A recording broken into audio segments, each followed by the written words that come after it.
Hello everyone, इस video में हम लोग पब्लिक एडमिनिस्ट्रेशन से रिलेटेड एमसीक्यूज देखेंगे और ये एमसीक्यूज होंगे हेल्पफुल नेट जीआरएफ एग्ज़ाम के लिए और फिर अदर स्टेट पीसीएस के लिए और कोई भी एग्ज़ाम जहाँ पे पब्लिक एडमिनिस्ट्रेशन से रिलेटेड एमसीक्यूज पूछे जाते हैं।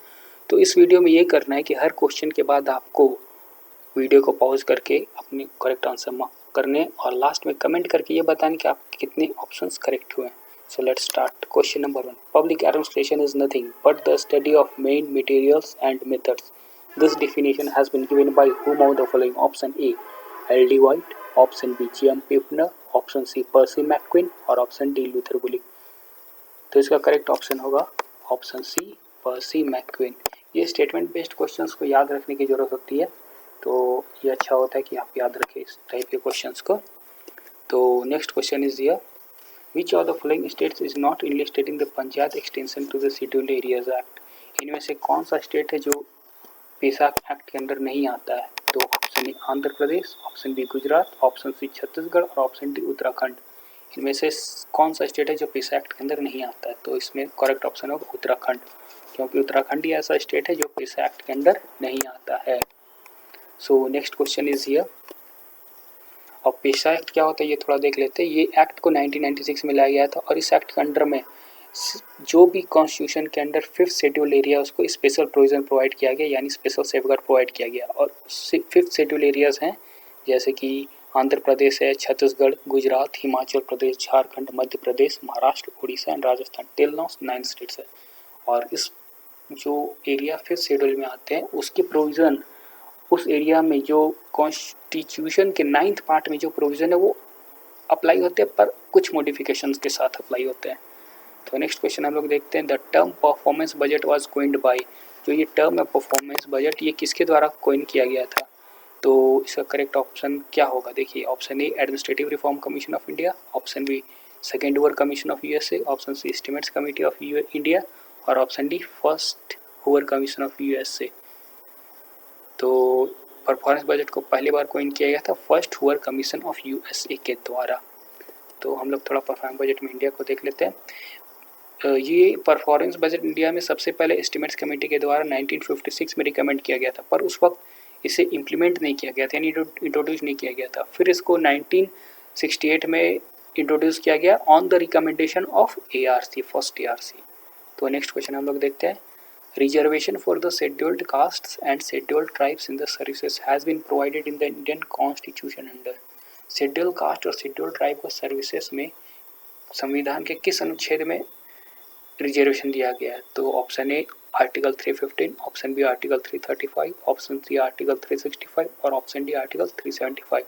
तो इसका करेक्ट ऑप्शन होगा ऑप्शन बी आर्टिकल 335। 335 आर्टिकल के अंदर scheduled caste and scheduled tribe को सर्विसेज में रिजर्वेशन दिया गया। Next question is here, the British concept of civil service neutrality is laid down by. जो ब्रिटिश कॉन्सेप्ट है सिविल सर्विस न्यूट्रलिटी का, ये किसके द्वारा दिया गया था?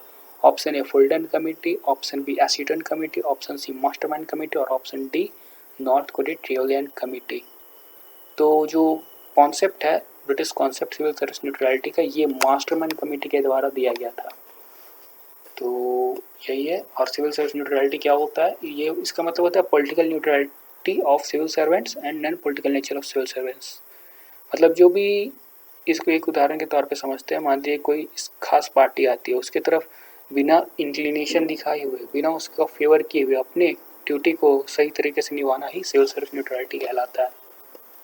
Next question is here, during passing of budget in the parliament guillotine is applied to those demands which are.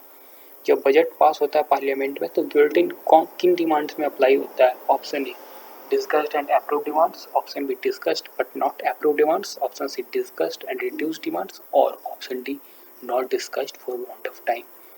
तो गिलोटिन पार्लियामेंट में उन डिमांड्स में अप्लाई होता है जो demands not discussed for want of time होते हैं। अब देख लेते हैं गिलोटिन क्या होता है। ये एक मैकेनिज्म होता है जिसके थ्रू स्पीकर जो होते हैं हाउस के, वो जितने भी डिमांड्स होते हैं लास्ट डे में जो उनको वोट के लिए रख देते हैं बिना डिस्कशन के, यही प्रोसेस गिलोटिन कहलाता है। तो next question is here, the father of spoil system in the USA was. Option A Jefferson, option B Jackson, option C Washington और ऑप्शन डी एडम्स। जो यूएस में स्पोल सिस्टम है उसमें उसके फादर किसे कहा गया? तो इसका करेक्ट ऑप्शन होगा प्रेसिडेंट जैक्सन को यूएस का स्कूल सिस्टम का फादर कहा गया। तो स्कूल सिस्टम क्या होता है? ये एक सिस्टम होता है यूएसए में, जिसमें क्या होता है कि जो सिविल सर्विस का पोस्ट होता है वो उन लोग को दिया जाता है, वैसे लोग जो किसी खास पार्टी के सपोर्टर या वर्कर होते हैं। अब कोई पार्टी मान लीजिए पावर में आई, वो अपने पावर में आने के साथ ही वो अपने जो वर्कर्स होते हैं और जो उनके सपोर्टर्स होते हैं उनको वो सिविल सर्वेंट्स के तौर पे नियुक्त करती है। और इसकी वजह से क्या होता है कि जो उस पोस्ट के लिए एलिजिबिलिटी चाहिए होता है वो फुलफिल नहीं हो पाता है और इन सब इनफिशिएंट कैंडिडेट उस पोस्ट में आ जाते हैं। सो दिस सिस्टम को स्क्वाड सिस्टम कहते हैं और इसके फादर यूएस में जैक्सन कहे गए। Audit of state government is option A state subject, option B union subject, option C concurrent subject, option D not in state and subject. जो स्टेट गवर्नमेंट का ऑडिट है वो किस सब्जेक्ट में आता है? तो इसका करेक्ट ऑप्शन होगा यूनियन सब्जेक्ट में आता है। तो हम लोग देख लेते हैं इसका थोड़ा एक्सप्लेनेशन। जो यूनियन और स्टेट गवर्नमेंट का ऑडिट होता है ये क्या करता है, आप लोगों को पता ही होगा, controller and auditor general of India, और ये आर्टिकल 148 के थ्रू करता है, कॉन्स्टिट्यूशन का आर्टिकल 148 के थ्रू। तो the CAG of India does not audit the receipt and expenditure of, जो कैग है इंडिया का वो किन के रिसिप्ट और एक्सपेंडिचर को ऑडिट नहीं करता। Option A municipal undertaking, option B state government, option C central government और ऑप्शन डी गवर्नमेंट कंपनीज। तो इसमें तो हम लोग देख चुके हैं स्टेट गवर्नमेंट और सेंट्रल गवर्नमेंट का तो ऑडिट करता ही है कैग, और साथ में गवर्नमेंट कंपनीज का भी ऑडिट करता है रिसिप्ट और एक्सपेंडिचर को। सिर्फ म्यूनिसिपल अंडरटेकिंग का रिसिप्ट एंड एक्सपेंडिचर को ऑडिट नहीं करता है कैग। तो म्यूनिसिपल अंडरटेकिंग के रिसिप्ट एंड एक्सपेंडिचर को कौन ऑडिट करता है? तो हम लोग देखते हैं इसका करेक्ट ऑप्शन कौन ऑडिट करता है। तो इसको जो ऑडिट करता है वो होता है स्टेट लेजिस्लेचर। इसके लिए प्रोविज़न बनाता है। जैसे मान लिया कोई एक स्टेट है महाराष्ट्र, उसमें जो भी म्यूनसिपैलिटी है या म्यूनसिपल अंडरटेकिंग है उसका ऑडिट कौन करेगा? ये डिसाइड करेगा महाराष्ट्र का स्टेट लेजिस्लेचर डिसाइड करेंगे ये। और लास्ट क्वेश्चन इस वीडियो का, the civil service was defined as professional body of officials permanent paid and skilled bye.